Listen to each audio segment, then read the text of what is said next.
Welcome back. You're watching HFO-TV. HFO-TV is co-sponsored by J.R. Johnson LLC, specialists in multifamily restoration and repair work.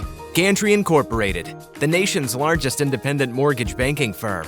Butler Exchange Group, offering 1031 tax-free exchange services. And Forensic Building Consultants, experts in the diagnosis, repair, and preservation of multifamily assets. Welcome back to HFO-TV. I'm broker Aaron Kirk Douglas. With me today is Kendra Cox, co-owner of Blazer Industries. Thanks for joining us today, Kendra. Of course.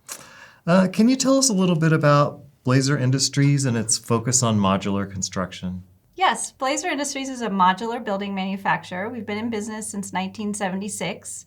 We're mainly a wholesale builder. So we build for a group of dealers who are basically general contractors who specialize in modular construction. Do you work with specific dealers? We have a small core group of dealers that we work mainly with. Okay. Can you talk about some of your past projects? Yeah, we specialize in classrooms and offices and restrooms.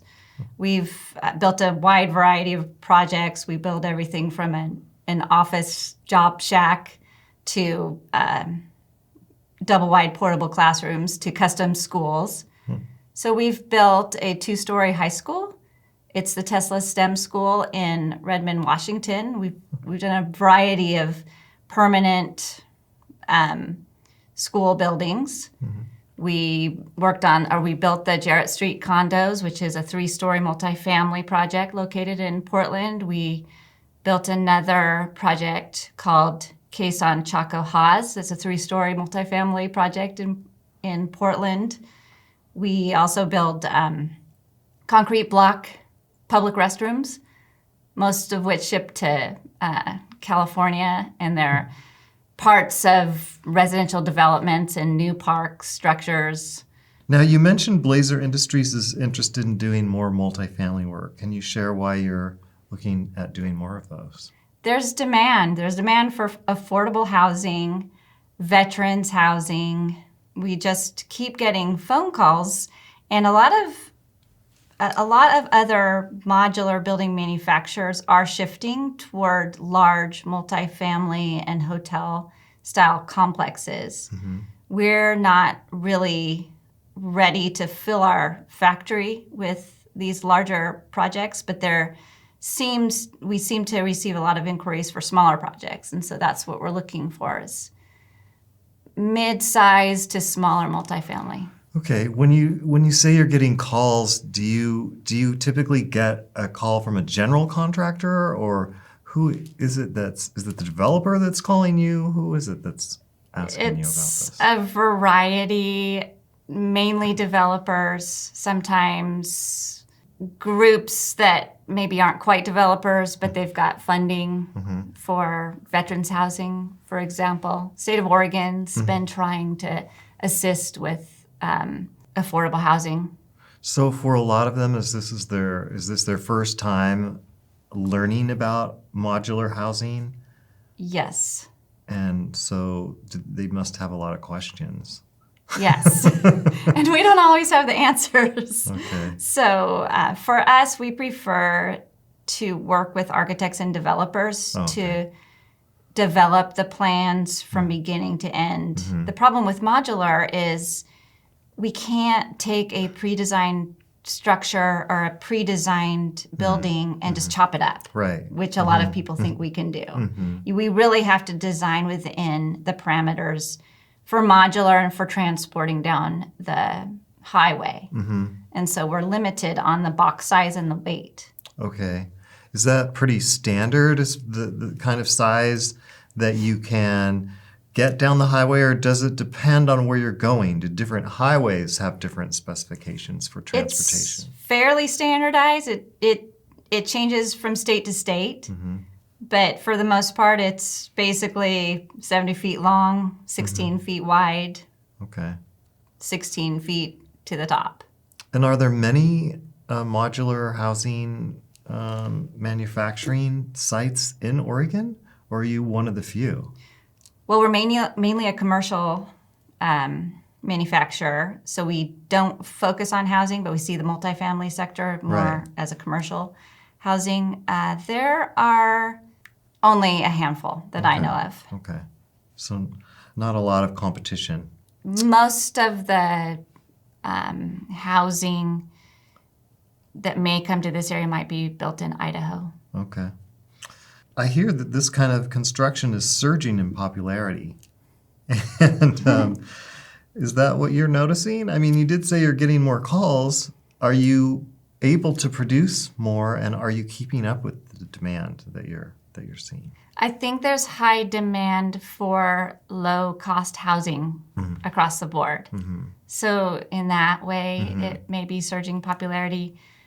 Modular construction and prefab has been popular as a niche market for a while, maybe thanks to Dwell Magazine and lots of articles claiming that it's just like building a Lego house. Right. Can you share some of the reasons for what you're seeing as the increased interest in modular? One reason for the increased interest is that it's hard to find contractors and people to put the building together generally in certain locations. On the one hand, contractors are very busy right now. And so when a group can't find a local contractor, they may come to a modular builder. Okay. A lot of modular builders are booked quite a bit out, and it's more so with the housing. And how about your schedule in your factory right now? Where are you? How many months out are your orders at this point in time? We're booked about half a year out. We would like to be further out. For us, our main market is classrooms, so we don't typically have the bookings for classrooms until the first of the year when schools make they their have decisions. their money. Yeah. Now, some are looking at modular construction as more eco-friendly than regular construction. Is that what you're seeing? Is that your understanding? And what explains that, if that's true? It depends on the materials and the design. Besides the materials and the design, we have efficiencies where we're stocking materials at our factory. We can reuse parts and pieces as needed. It's very easy for us to recycle. So I think those are the main advantages. Can you talk a little bit about how your company got started? You mentioned to me earlier that your dad started the business, and so tell me a little bit about that. He was working for my grandpa, who owned a portable toilet company. Okay. And in 1975, the state of Oregon passed a law requiring that construction sites of $500,000 or higher were required to have flushable toilets and hand washing facilities on the site. Okay. So my dad tried to buy some trailers to provide for these sites and couldn't find them, so he decided to build them. Okay. He never was particularly interested in construction. He always wanted to own his own business, and this was... It was a natural fit, right? It was, Yes. it was something people needed, and he was there to figure it out. Yeah, That's great. exactly. And so how did the business grow after that? After a couple of years of building restrooms, Blazer started building offices and somehow started building classrooms. The industry, the portable or the modular construction industry in the U.S. was kind of new in the 70s. Right. And so he started at a good time. And we just continued building as people brought us ideas. So can we talk a little bit about how the modular construction is different than mobile homes? Because I think some people get the two confused in their minds and they don't understand what the differences are. They're built to different codes. Mobile homes are typically built to HUD code. Commercial modular buildings are built to the IBC code, the International Building Code, which is the same code that any other commercial structure would be built to. And for a permanent module would be attached to a foundation, and it's considered a permanent structure. Okay. What's the hardest part of modular? And then once you set it out the door, like, do you ever have any more to do with those modules, or do sometimes you have to go somewhere and make adjustments to them? The hardest part of what we do is staying within the parameters of building in a factory. Mm-hmm. So we want to look at every project we can, and we don't like to say no. Mm-hmm.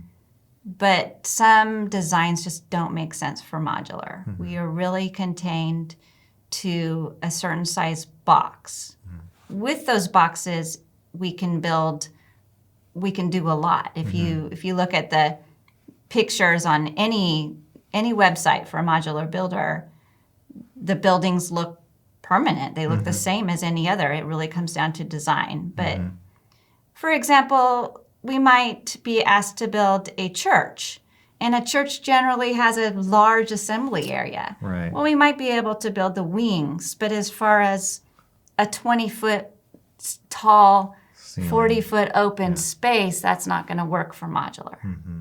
And so a lot of times we'll do a hybrid where we provide the boxes and then the general contractor will finish the larger spaces. Okay. And as far as the buildings shipping out, since we are a wholesale manufacturer, we typically focus just on building in the factory. So once they ship out, then the contractors handle the setup. And typically it's best to have a contractor that specializes in assembling modules, but many general contractors have no issues putting the buildings together. It's preferable to have a level foundation and a nice, good access to the site. And then one of the trickier parts about modular construction is just sealing up the mod lines. And so we still have to insulate and fully wrap and cover the inside and outside of the building. Are there companies that your company recommends for the transport or for the assembly to a developer who comes to you and maybe has no experience in this area, but they're looking at modular because they believe that it's going to save them time on the site and some money in the long run? Do you have vendors you refer people to on a regular basis? Yes. Okay. So that's a little bit of worry off their shoulders if they want to look into doing some modular building. Yeah, there's a handful of transport companies and modular building setup contractors in the area. Okay. Is there anything else you wanted to share with me today about your company or what you're working on? Let's see, we're building a nice classroom complex for Battleground School District that we would love people to come look at. It's a great example of a permanent classroom structure that it's hard to picture what we do without seeing the factory. Right. So we love to have people come visit our facility, visit with the people that work there, and see how it's all put together. And this is in Aumsville. It's in Aumsville. East of Salem. And I imagine you're not open on the weekends for people to like come by when they're looking at tulips or anything like that, right? So, all right. But I have been to your website, and it's got a lot of really beautiful building photos on there. Yeah. So I encourage people to go to the website. Can you remind us what that is? It's blazerind.com. All right. And we truly are happy to have people stop by or make an appointment to visit the factory. All right. Well, Kendra Cox, co-owner of Blazer Industries, thanks so much for spending some of your time with us today. Thank you. That's HFO-TV. Until next time. Our entire office specializes in multifamily real estate, making HFO the largest multifamily brokerage in the Pacific Northwest. Your success is our passion. Build your legacy with HFO. Call 503-241-5541 or visit our website at hfore.com for more information.